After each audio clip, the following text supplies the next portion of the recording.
Okay, thank you everyone for joining today. Today is our fifth in our Google Analytics Power webinar series. So just as a little bit of introduction, that's me, analytics trainer and coach at Enor, Eric. Welcome. Here's a little bit of our company history, company timeline.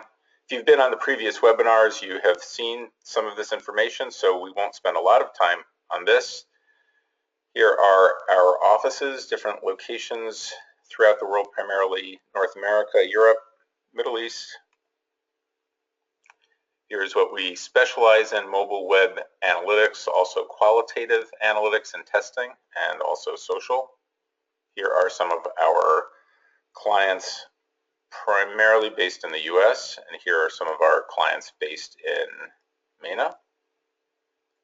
Here are some of the analytics tools that we have developed that are available on our website. Here is our book that should be out hopefully in May, Google Analytics Breakthrough. And here are our upcoming trainings in the MENA region. I will be in Riyadh, March 15th through 17th, and back in Dubai, May 29th through 31st. So there's me in San Francisco. That's actually at a conference. Our training classes are more intimate than that. This was a conference that we did last year, just as a little bit of a note, but we'd love for you to come and join us. Go to e-nor.com/training for more details. And if you have questions during the webinar, please go ahead and enter them in the question box. They probably won't be able to get to them until we get to Q&A, which we will conduct at the last few minutes of the webinar today. But please go ahead and enter them, and we will make sure to address those questions during Q&A towards the end. And if you have any general questions, any inquiries, please contact my colleague Abdullah Al-Kailani, who's the client partner in MENA. And any other questions, please always feel free to shoot an email to info@ or training@e-nor.com. We're always happy to hear from you. Okay, so with that, let's go ahead and get started. Now we have a long title, and we actually have a lot to cover today, but we'll try to keep it focused as well. Today's webinar is going to be a little bit more like a training session, but we're going to go pretty quickly because we have a lot of things to cover. So let me just start by saying, first of all, don't be discouraged if some of the functionalities that we cover are not familiar already and maybe a little bit challenging to begin with. We will make the recording of the webinar available. And also, I will recommend some additional learning resources at the end of the webinar so that you can begin to ramp your skills up. But if we look at the title of today's webinar, we're talking about understanding user behavior and customizing the data set. So Google Analytics event tracking and custom dimensions with Google Tag Manager. So we're going to be speaking specifically about using Google Tag Manager to get additional data into Google Analytics. And a theme that we have come back to repeatedly during the training is that the default implementation of Google Analytics is not enough. And we are going today to look at using Google Tag Manager as the implementation mechanism specifically to get additional data into Google Analytics that will make it more useful to us, that will fill some of the gaps that exist in Google Analytics by default. So let's just make sure that we're clear on what Google Tag Manager does. And we'll start with the very basics of Google Tag Manager. So we're going to go through some very basic scenarios, and then we're going to use Google Tag Manager to illustrate the event functionality and the custom dimension functionality. And we'll talk more about what all of that means. But for now, let's make sure that we're good with what Google Tag Manager does. Google Tag Manager is a tag management system. It's Google's tag management system. And what a tag management system does is allow you, potentially as an analyst, as a marketer, or even the IT person who wants another way to manage the additional pieces of code that are deployed to a website, Google Tag Manager provides that container, provides that window into the website that allows you to manage all of your analytics and marketing tags outside of the regular IT development cycle. So you no longer have to go into your CMS or go into a page template or go into an individual page and drop in, let's say, a Marketo code. You could do that through Google Tag Manager. So that's one of the parts of the value proposition of a tag management system. And just as a little bit of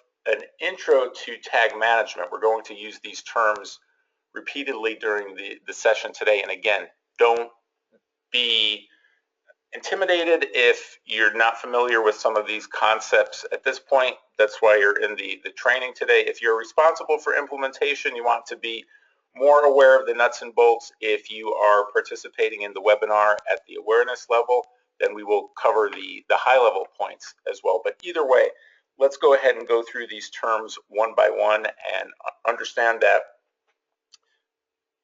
there will be additional follow-up resources for you to solidify your skills in these areas. So we looked at the concept of a container already. We are also going to look at the concept of a tag. A tag is a piece of code that you deploy through Google Tag Manager. Trigger is what defines the conditions under which a tag will fire in the container. So these are the three basic conditions. These are the three basic terms, concepts within Google Tag Manager: container, tag, trigger. If you are comfortable with these concepts, then you're 50% of the way there, 70% of the way there in Google Tag Manager, let's say. We're also going to look at a couple of slightly more advanced concepts during the training today. Variable, we're going to look at using variables to get additional information into Tag Manager and thereby into Google Analytics. And towards the end of the training, towards the end of the session, we're going to look at the concept of a data layer. So if we can get comfortable with these 5 concepts, we're really almost all the way where we need to be in Google Tag Manager. So container, tag, trigger, variable, data layer. Okay, tracking a page view. Let's actually go into Google Tag Manager and let's do a basic track of a page view before we get started with events and custom dimensions. So this is the most basic thing that we can do within Tag Manager. So we're going to be, first of all, tracking this page. So we have a GTM test page. This is a basic, just a little bit of basic HTML page. We're going to get data into this Google Analytics account. And how are we going to do that? Well, let's first go ahead and go to tagmanager.google.com. Now within Tag Manager, you have accounts and you have containers. The action starts at the container level. Account is not super important in Tag Manager the same way account is not super important day to day within Google Analytics. So we have an account created. Let's use our one test account right on top, and we will go ahead and say create container. So we're creating a new container in an existing account, and a container is what corresponds to a website or to an app.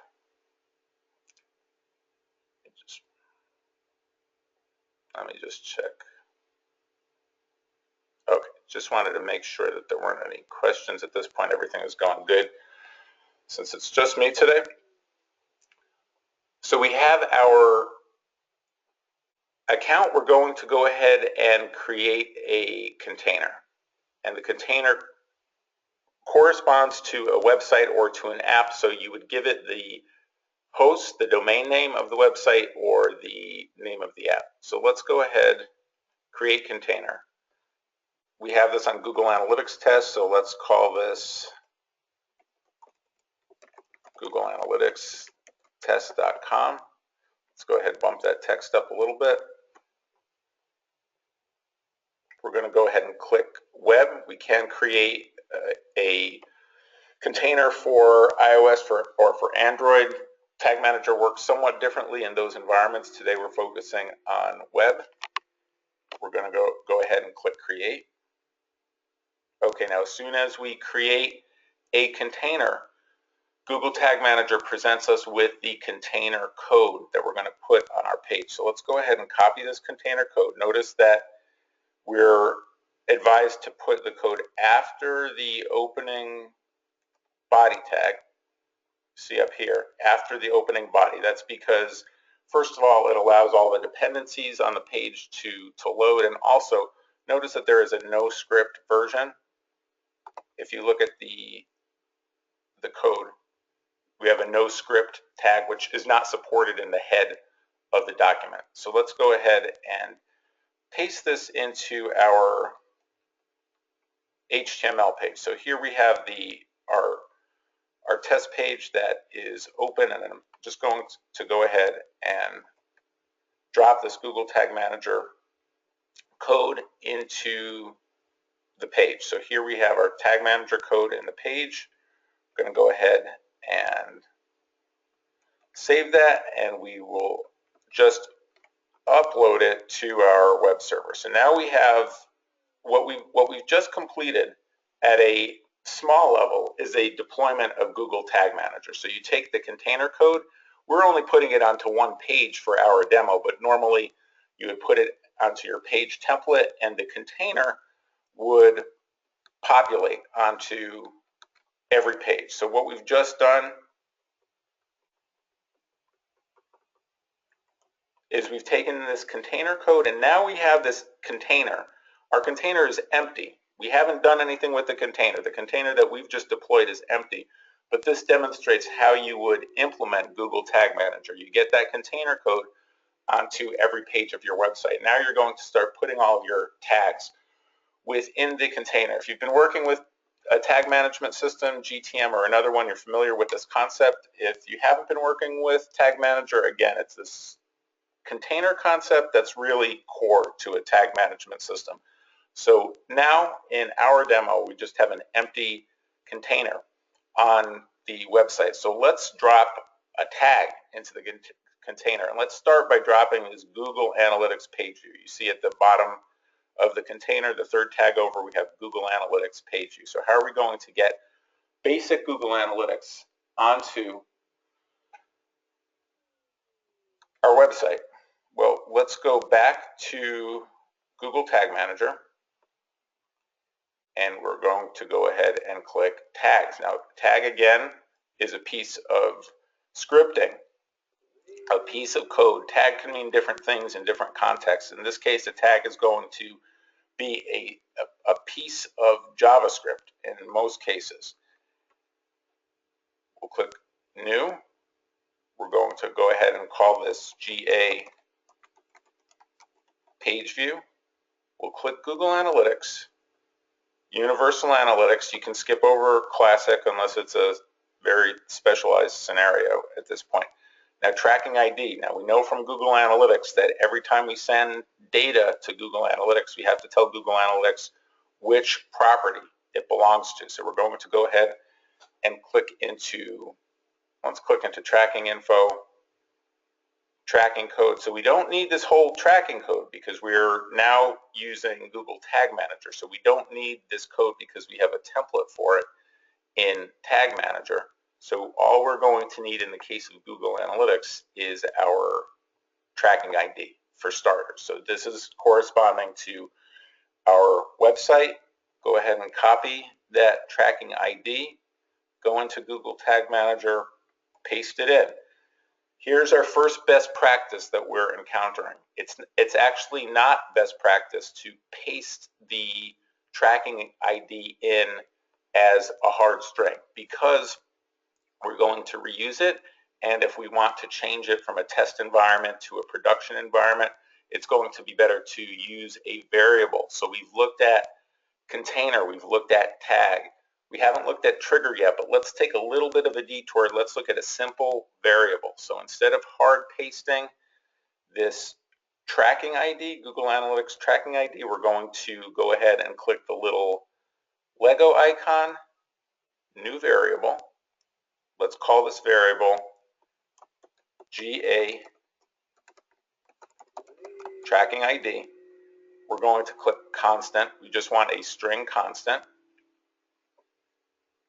Go ahead and paste this in. So this is probably the most straightforward variable that you can create in Tag Manager. It's just a text string that we're going to be able to refer to and reuse and change and update dynamically as we need to. Not update dynamically, but update in the variable and then have it propagate out to wherever it's used. So we'll go ahead and click create variable. So now we have our tracking ID that's populated as a variable instead of as a hard string. Page view is the track type, so we're going to leave that at page view at this point. Continue. Fire on. Now when we see fire on, that's when we are defining our trigger.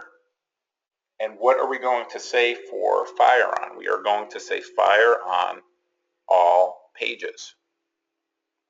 Now we're going to get much more specific with our triggers, and one of the big benefits of using Tag Manager is that you have very fine-grained control over where the tags fire and don't fire. So that's another important concept in Tag Manager. If we go back to our container, even though all of these tags can be in the container, they don't necessarily have to fire on every page that the container is present on. We're going to be able to use triggers to very specifically control the conditions under which the tags are active. So that's another huge benefit of a tag management system, is that you have the container on every page, but through the Tag Manager interface, you can be very specific about when the tags fire. For instance, if we see that we have our survey tag, second tag down on the left, we don't want a survey to show up on every page of our website. We may just want it to show up on 2 thank you pages or a specialized page. We can tell Google Tag Manager,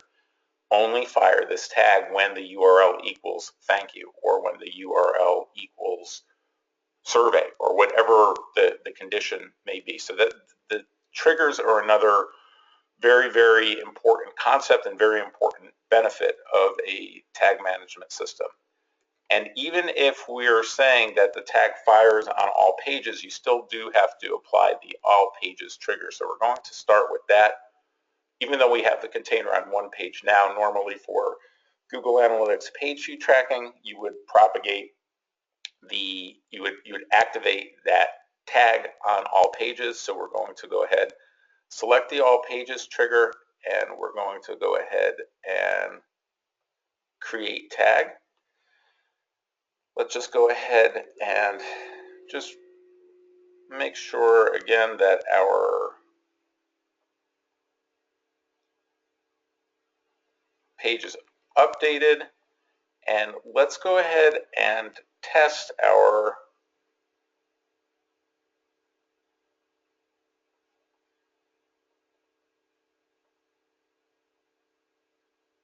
okay, so we're in debug mode. Sorry, I went through that pretty quickly. What we did in Tag Manager is back on the main screen, we went to preview. So in order for the tag to be active temporarily, you have to preview it, and in order for it to be active for everyone else, you would need to actually publish the container. So when you make changes, you have to publish the container.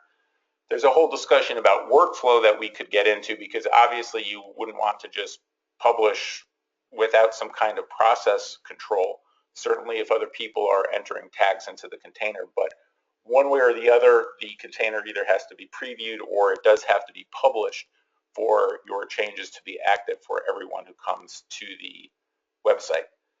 But let's go ahead and refresh our page, and let's go to Google Analytics and see if we got any data yet. So we're in property. Let's go into our main view, reporting, real time.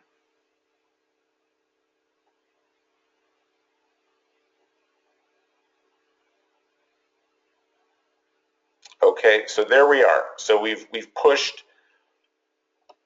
data into Google Analytics. We've activated the basic page view tracking in Google Analytics through Google Tag Manager. So we see what we did. We replaced the native tracking code. Instead of using the native tracking code, we just took the property ID, we put that into a basic Google Analytics page view tag, we deployed that through Google Tag Manager, and we got a page view recorded. So that's just a little bit of background information.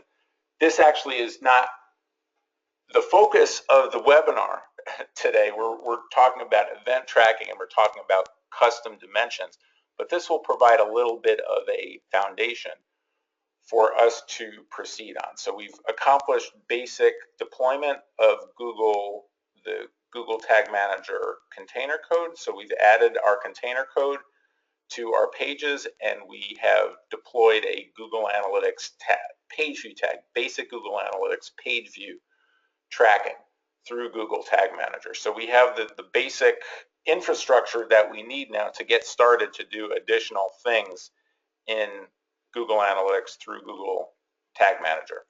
So what are we going to do now in Tag Manager? Now that we have our basic page view that's tracked, now we're going to actually start tracking some events. And let's just back up a little bit and make sure that we understand what events are in Google Analytics and why we need them. We may have looked at this graphic in a preceding webinar, but this just gives us an idea of all of the types of user interactions that Google Analytics would not track by default. Why would Google Analytics not track these actions by default? And the answer is they do not generate a page view. They do not cause a page to reload, and therefore they are not going to execute the basic Google Analytics page view tracker. So none of these actions would activate the tag that we have just applied. The tag is all pages, which means the trigger is all pages, which means when a page loads, that's going to activate the Google Analytics tag that we've included. None of these actions cause a page to load. So this is independent of Google Tag Manager. This is a consideration whether you're using a native deployment or Google Tag Manager or another tag management system. None of these types of actions would cause the page to load. So just quickly, video tabbing, changing the color on the pants, make the store my location, any kind of filtering, hover text, live chat, scrolling, social, connect with social profiles, social sharing, and these types of links, which we're actually going to demo today. So we see 4 types of links up on towards the top of the page. We have a link to another website. Well, why would a link to another website not be tracked by default? Because you're going to another website. Maybe you're generating Google Analytics for them, but your tracking code is not executing. Your tag is not executing. If you have a mail to link, that also does not cause a page to load. It causes an email client to open. If you're linking to a PDF, the PDF does not contain the container code or the Google Analytics tracking code. And also, if you are linking to an anchor further down in the page, that doesn't cause a page to load. So it's not going to generate data in Google Analytics. So in all these scenarios, the click action does not lead to an environment that has your Google Tag Manager container, or it does not cause the page to load. And for mobile, similar scenarios, we have pinching, expanding, rotating, changing the rotation from portrait to landscape, changing the collapse and expand on a menu, and probably most importantly at the top, someone clicks a tel link, we won't be able to record that. And just as a note, when you're implementing telephone numbers, and this is a United States toll-free formatted number, but whatever the formatting is in your region, obviously you would use that, but you would want to make sure that you have this tel, the ahref equals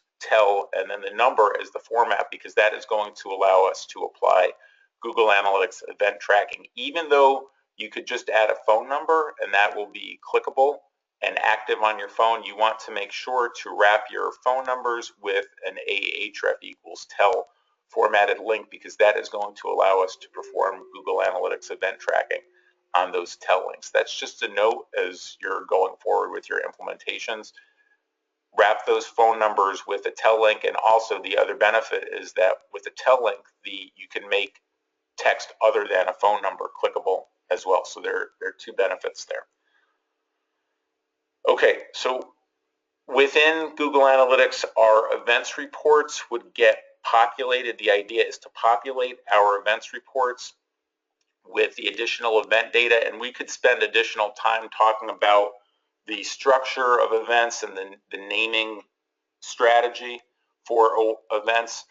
For now, we just want to understand that event data gets populated into Google Analytics if we just hop over for a second, we don't have anything yet in the event section, but under behavior. So we're talking about populating this event section, and basically we could think of events as all other behaviors that don't get tracked in Google Analytics by default. All those types of behaviors that we looked at, we want to populate into the events report. So the events report would look like this. Once they're populated, we can populate an event category, action, and label: general, more specific, and most specific. Again, we could get into a more detailed conversation just about event naming and the way to interpret the events reports, but for today's discussion, we are just going to look at generating event data into Google Analytics. So we're not spending all the time we could by far on events. We're looking at just getting the event data into Google Analytics. So how are we going to do that? So let's go ahead and dive into generating event data in Google Tag Manager. So let's go back to GTM. I'm just going to take a second and just make sure. Okay, no questions at this point. Just want to make sure that all is good. Okay, so we're back in GTM. Let's go ahead and head over to triggers. And again, we're going to be going through we're going to go over to variables.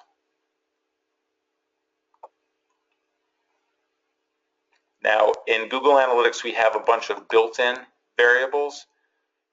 There are also many new variables that you can create. We already created our GA tracking ID, if we recall from a few moments ago. But we are going to go ahead and we are going to enable click URL and click classes. Those are two built-in variables that we are going to need. Why aren't these variables enabled by default? Probably just so the variable list is not out of control in terms of length. So we've enabled click classes, click URL as two built-in variables. Now let's go ahead and go back to our tags, and we're going to click new. Let's call this GA event, and this will be specifically for PDFs. We'll go ahead and click Google Analytics, Universal Analytics. Now I want you to tell me what we're going to use for the tracking ID. What are we going to use for tracking ID? Do we have to go back to Google Analytics and get the tracking ID and go over to admin and paste it in? No, we don't have to do that. Why do we not have to do that? Because we created a variable. So we'll reuse that get tracking ID variable. So it minimizes the margin for error because we've already identified that that's the right tracking ID, so we'll just reuse it in this event tag. By the way, you can go ahead and click this enable display advertising features. That's for demographics data. That's also if you're using retargeting data, you just have to update the privacy policy on your website accordingly if you enable that tag, but we can enable that. That's not directly related to events. I'm just going to deselect that for now. Track type, event. So we're sending a different type of Google Analytics hit, a different type of data we're sending to Google Analytics. It's still a Google Analytics tag, but this is going to be a Google Analytics event tag. And notice that when we named our tags, we didn't just say Google Analytics. That's not specific enough. What type of tag is it? What type of hit are we sending to Google Analytics? Again, we want to think of a hit as a packet of data that's going to Google Analytics. Every time that you send data to Google Analytics, you send a whole bunch of different kinds of data in terms of the visitor source and the page that it occurred on and geographic information and if it was a return session. So whenever we send data to Google Analytics, we're sending a whole packet of data, and that packet could either be just about the page or it could be about the page and the event in this case. So we want to be specific about the type of hit that we're sending to Google Analytics, the track type, so event. Notice that when we selected event, the tag automatically asked us for category action label. So for now, we're going to say category is PDF, and we're going to say action is click, and we're going to say label. Now, what do we want to use for our label? Well, what do we think we want to use for our label? We want a hard-coded value for category, hard-coded value for action, although only category and action are mandatory, so we could actually only have category and action, but we're going to use category, action, and label. So hard-coded category, hard-coded action, and for our label, we're going to want to dynamically pull in the click URL variable. So we'll go ahead and pull in the click URL variable that we enabled. Now this is demonstrating another part of the beauty of using a tag management system. We are going to enforce consistency in our naming. So for all PDF links, the category is going to be PDF. Action is going to be click, and we're going to dynamically pull in the same piece of information from the HTML itself. So this is an example of how we're using Tag Manager to really create replicatable rules that will produce the same results each time. So hard code consistent, and we're using a variable to pull in the click URL. Continue. We could leave the other fields as they are. Fire on. Now what are we going to fire this?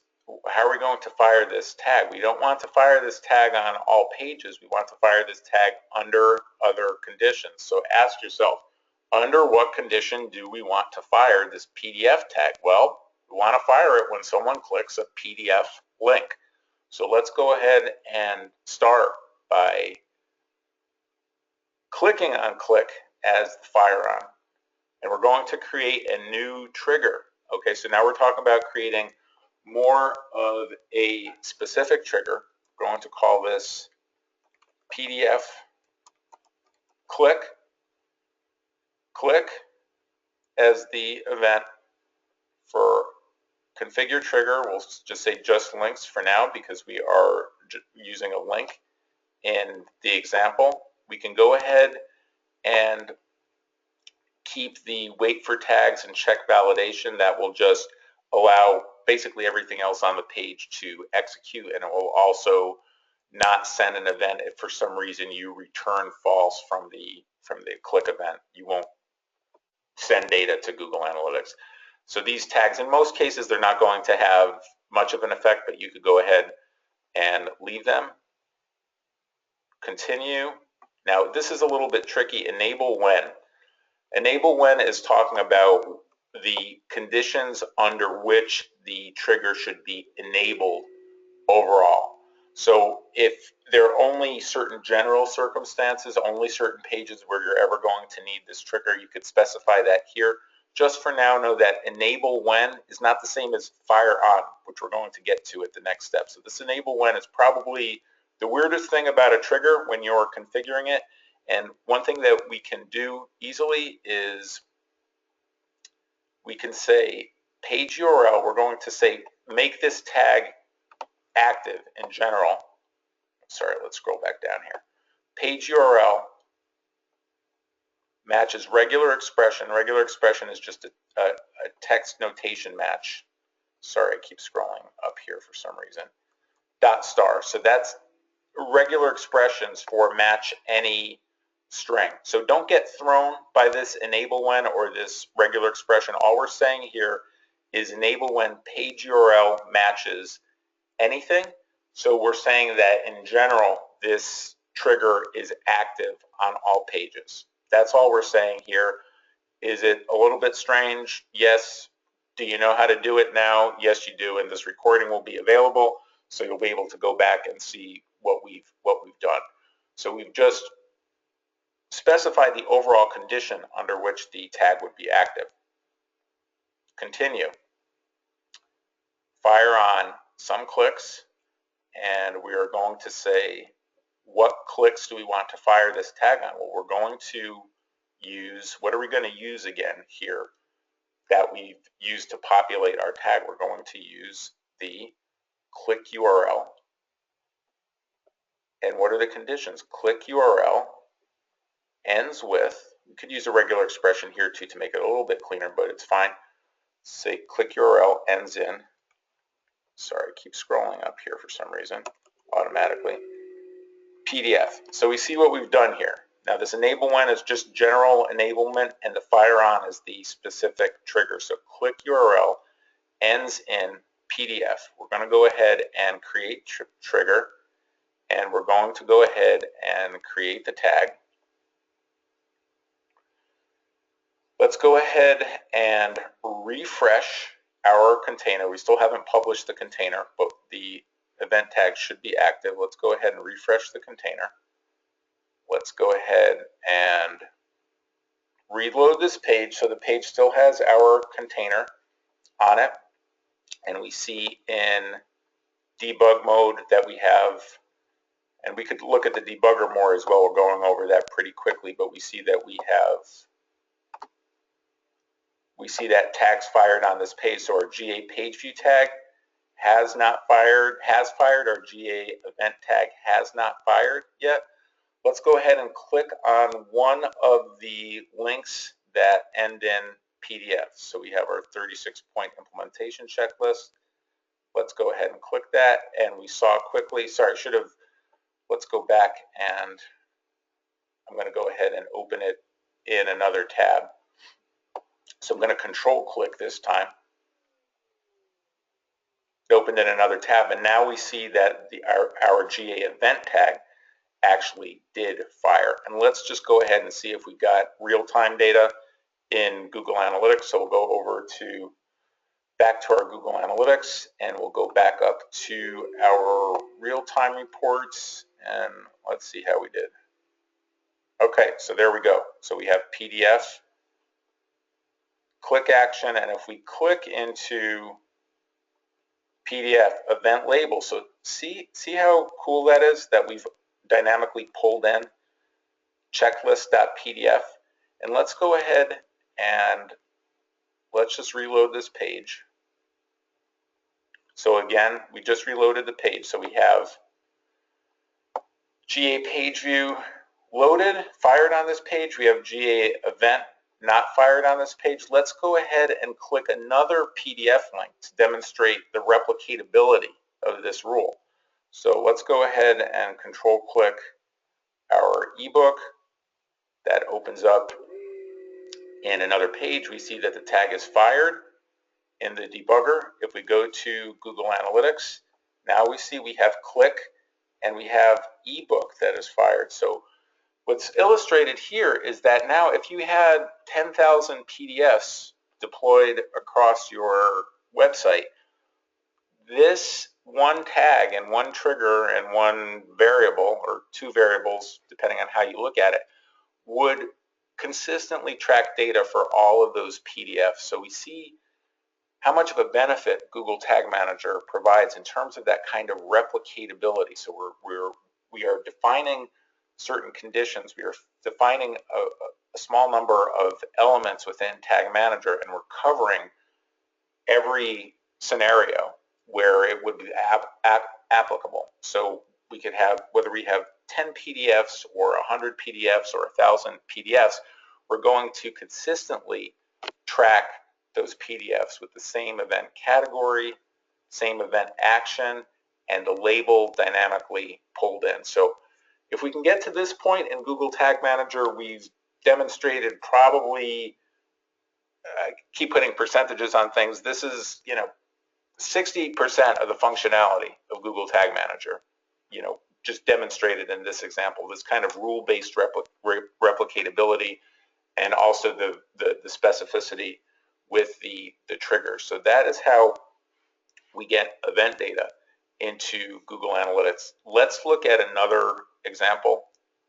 Let's do the same, let's walk through the same process for an offsite link.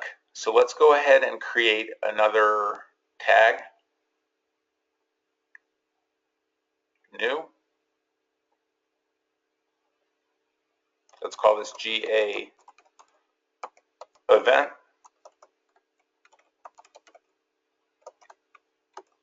Offsite link. Where are we clicking? We're clicking on Google Analytics. Where are we clicking now? Universal Analytics. Configure tag. What are we pulling in for our tracking ID? You see, we can use that GA tracking ID again. So we've used it 3 times already. See how useful it is to have that as a variable instead of hard coding it? Enable display advertising features if we want. Event. Now let's call this category offsite.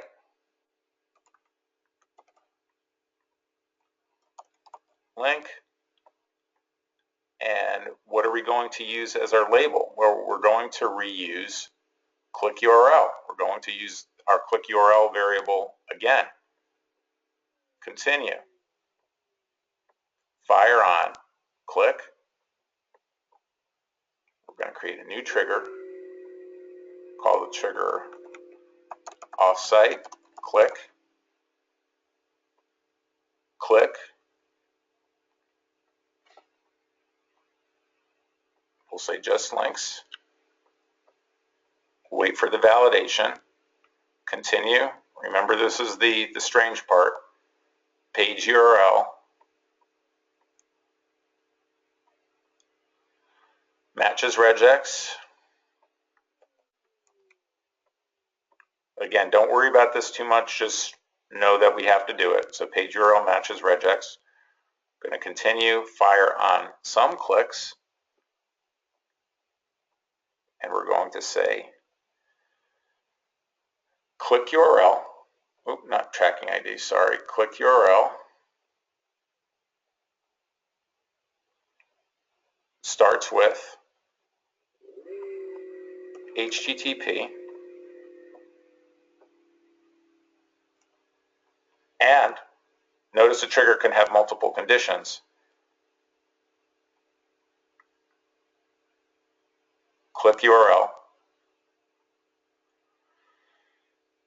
Does not contain, and whatever your domain is. Just going to make this a little smaller for now so it doesn't keep jumping around. So we're saying click URL starts with HTTP going to another website, and click URL does not contain whatever your domain is. So in this case, it's Google Analytics test. So we'll go ahead and create the trigger.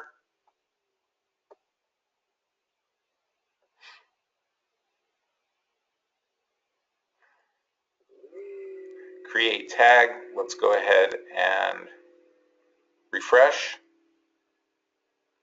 Let's go ahead and refresh our page.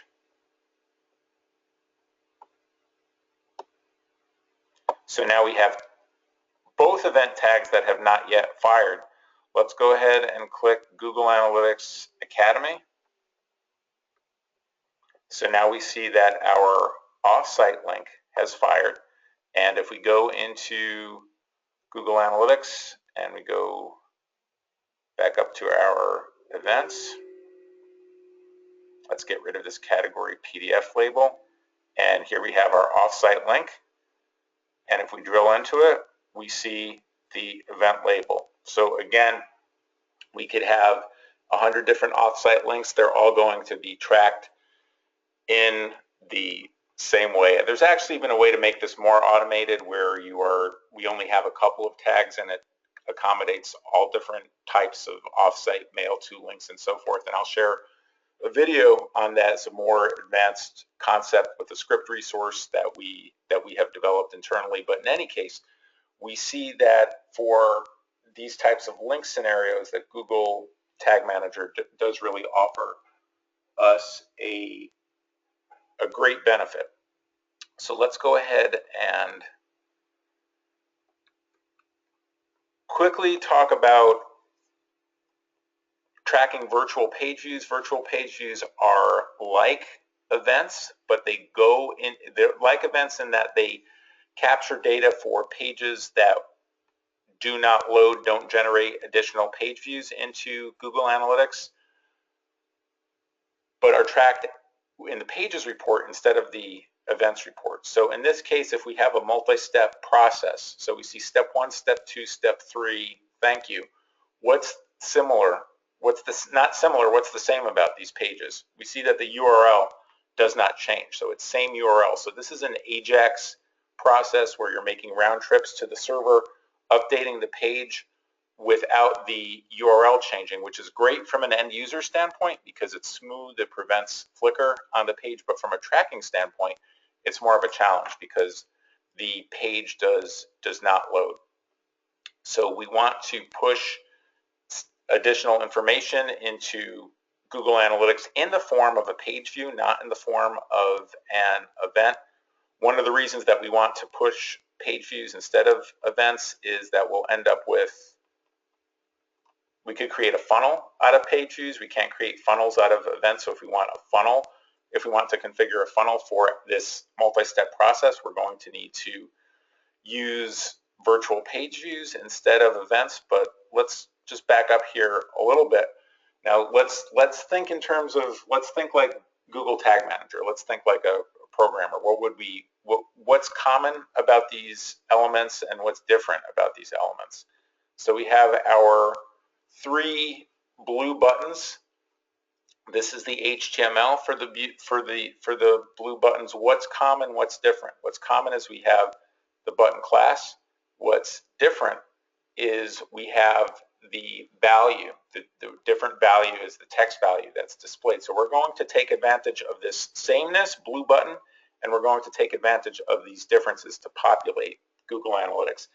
Now we're going to walk through this pretty quickly because we still have to go through custom dimensions, but the steps that we would need to take for this case, and I'm going to go through this quickly, we can review during Q&A, and the recording will also be available. Sorry, let's get back to where we are here. Okay, so Tag Manager. So we're going to go to New. Let's just call this Check Out Virtual Page Views at this point. Google Analytics, Universal Analytics, get our tracking ID. So we're using it again. We're going to keep page view. Now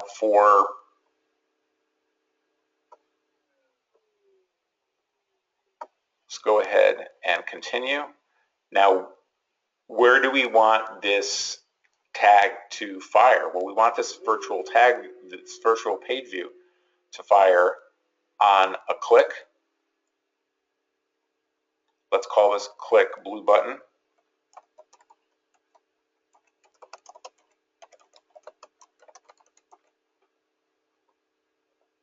Click, continue, fire on some clicks, and now we're going to pull in click classes as a variable that we enable contains blue button. So every time someone clicks on a blue button, we want to fire this tag. Again, we're going through this very quickly, but this is what we would need to do. We'll go ahead and create the trigger. Now, to populate the page view, to populate the virtual page view, we're going to create a couple of variables. So let's go ahead and click into variables. Let's stay here and save these changes. Create tag, almost forgot to do that. Let's go into variables. New. And we're going to call this button value. We're going to click auto event variable. The auto event variable is the variable that you would use to pull in information about the element that has been clicked, essentially the element that has the focus on the page. Auto event variable, and we're going to say element attribute, and the attribute name is going to be value. Again, this goes back to the HTML. One of the recommendations that I will have at the end of the training is, if you're getting serious about Tag Manager, one of the things that you want to learn is HTML and some CSS. We'll talk about that.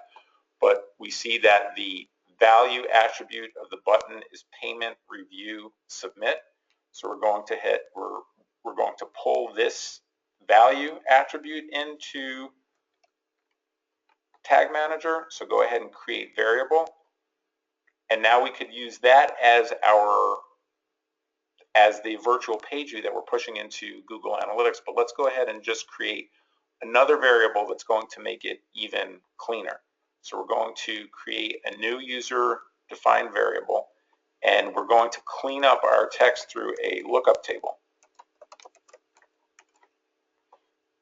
We're going to go ahead and create lookup table. So button value. So when the button value equals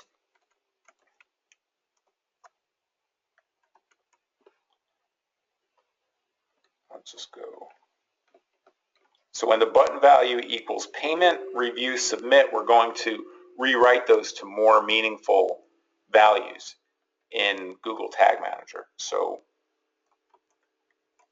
payment, and the output would be virtual payment, just to have a cleaner page name in Google Analytics. Add row review.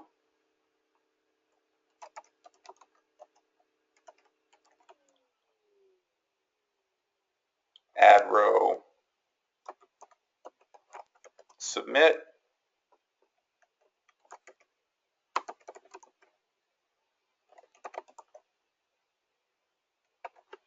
So we're taking the button value, we're rewriting those individual values into values that are going to look better in our report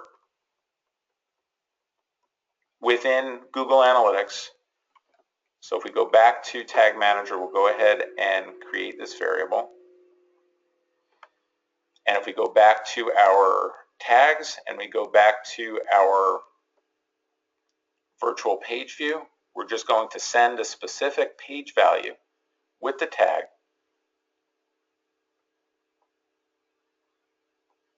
So under more settings, we're going to go to fields to set, add field, and instead of using the default URL, we are going to pull in our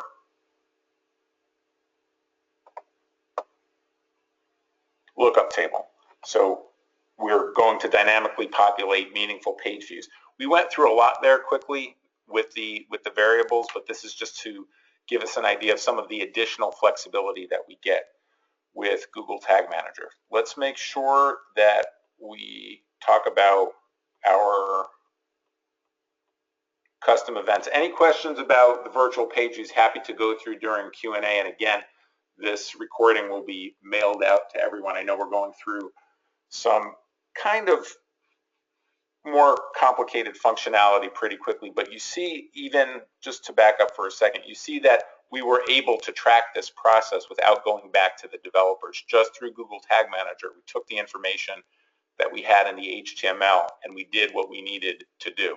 So this just demonstrates that whatever information we have on the page, we can always work with that in Google Tag Manager to generate the data that we want in Google Analytics. We'll work with the HTML, or we'll work with the text, we work with class names, we work with the href values, any attribute of any element. If it's on the page, we can work with it, and we can do what we need to within Google Analytics, get it into Google Analytics through Google Tag Manager, or into any other tool. I mean, everything that we're talking about in Tag Manager could apply to another tool. You can certainly deploy and should deploy other tools through Tag Manager as well, but we're just talking about getting data in today's demo into Google Analytics. So let's talk briefly about custom dimensions. So custom dimensions extend the default Google Analytics data set. This is an important concept. It's an important, I don't even want to say customization, because it's kind of, I don't want to say critical, but it's important as a kind of a next level Google Analytics implementation to get additional data into Google Analytics, to make Google Analytics speak your language, so to speak. So here's an example of for a gardening blog or a gardening website, you're not going to have author and category that are captured by default. You're not going to be able to report on the author and the category of your blog post, because those are not sent to Google Analytics by default. So how would we do that? How could we report on page views and bounce rate and so forth by author and by category? Well, again, if the information that we need is on the page, we're going to be able to work with that. And let's go to the Enor blog. And let's look at Shiraz's Super Bowl prediction post. So if we click into our post, here we have Shiraz's name on the page as the author. So how are we going to pull that into Google Analytics? Go ahead and inspect the link, see what the HTML looks like. So here we have Shiraz's name. So we see we have an A tag with classes URL, FN, N within a span tag. So we know what we need to do. We should already be thinking, let's create a variable in Google Tag Manager. So if we go to Google Tag Manager and we go to variable, we'll discard these changes. We don't need to save this. So let's go ahead and create a new variable to pull that information in from the page. So new, let's just call this author. Now in this case, we're going to want to select a DOM element variable. We selected auto event variable for the button click because that was the element of the page that had the focus. In this case, we're going to zero in on the page element that we want to pull in, even though that doesn't have the focus, that has not been clicked. But we're going to go ahead and click DOM element. DOM is document object model. It's the way that elements on the page are described. So element ID. So we'll go ahead and we'll say CSS selector, and element selector is going to be A and whatever our class names were again. So A URL FN N and span. So A dot URL dot FN dot N and span, and we could leave the attribute name out because it will pull it. If there's no attribute name, it just pulls in the text of the element. Create our variable. So again, we're pulling the information in from the page, and we'll come back to this question. So now we would have Fareed, Mike, Shiraz, whoever wrote the blog post, we could send that to Google Analytics with that variable. And how would we send it in the variable? Well, first we would have to create a custom dimension in the Google Analytics interface. But to send the custom dimension into Google Analytics, we could go back to our tags. Let's go back to our basic GA page view tag. We're going to go ahead into configure tag, more settings, custom dimension, add custom dimension.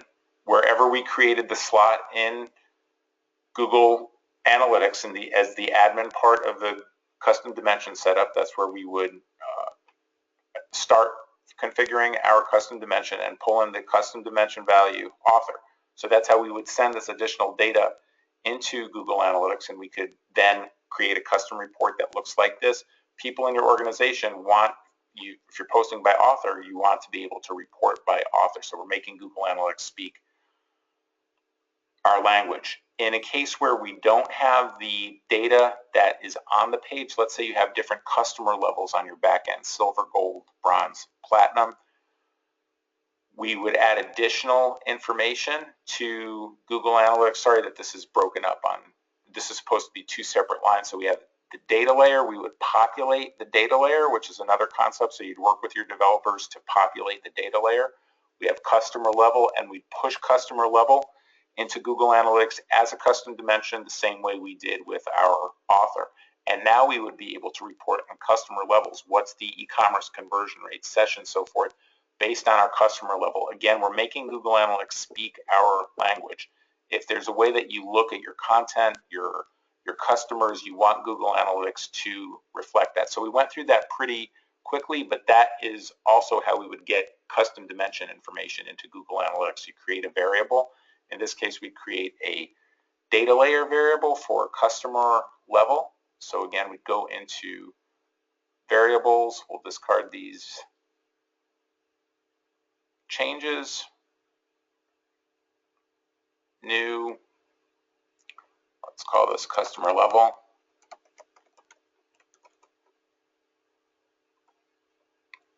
Data layer variable, and however the variable is named in the data layer, customer level. That's how we would pull it into Google Analytics. So the difference between author and category is we used a GTM DOM element variable when the information was on the page for author. When the information wasn't on the page, we had to bring it from the back end and write it to Google Analytics through a Google Tag Manager data layer variable. Let's go ahead, and we're a little bit over, so let's just talk about actions and exercises quickly and wrap it up. So what we want to do is actions. Create a Google Tag Manager account. You could bang around in there even without deploying the Google Analytics container code. If you don't have the container code in a test environment, go ahead and get that into a test environment if you can.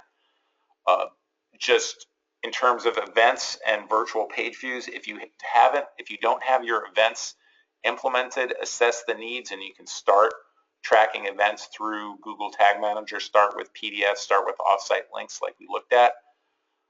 Determine the different types of custom dimensions like author and user levels that you may need.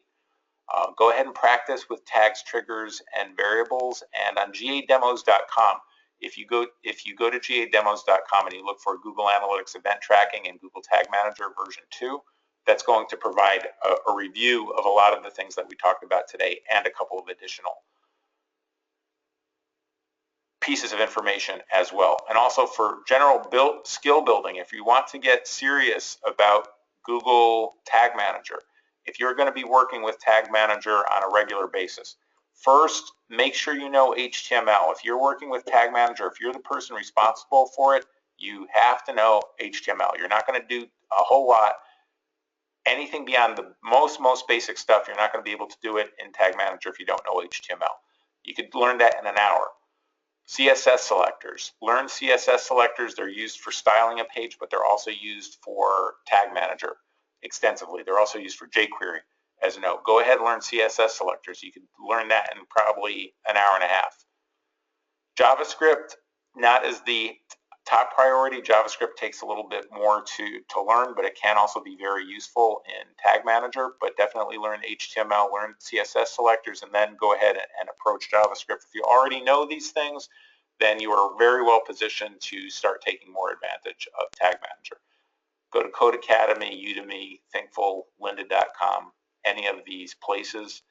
And that's it for today. Sorry that we ran over a bit. And let's see how we're doing with, oops, let me get back to our questions.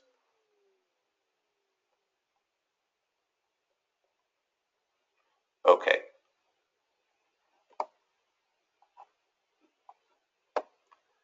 Let me just pull this out and see.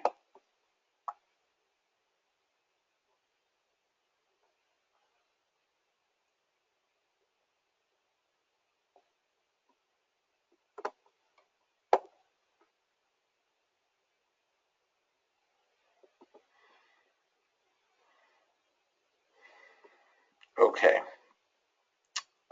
Well, the same process when the online form is embedded using iframe.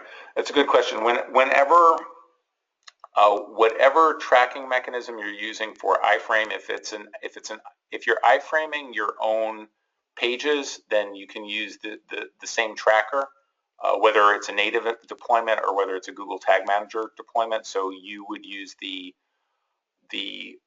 same tracker. Actually, you know what? With the container code, the same container code should be fine to use within the page that the iframe is embedded into, and within the iframe page as well. But before saying that for sure, I will go ahead and confirm, and when we send out the information containing the recording, we'll confirm in there. So that's a good question about iframe. Okay, and it looks like that's it for questions. If anyone, let's see,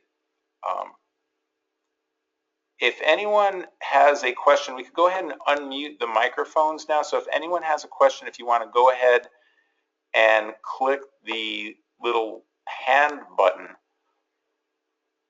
to raise your hand. And if you have any questions, we could go ahead and unmute the mic. Otherwise, we'll go ahead and conclude at this point. So thank you again for joining today. If you have any questions, again, make sure to follow up with us at info@e-nor.com or training@e-nor.com. So again, thanks for attending. Please attend our next webinar in 2 weeks. And if you're going to be in Riyadh or Dubai and you want to come, or if you're going to be at a location in the United States, I'd love to meet you in person in our training. So thanks again, and take care until next time.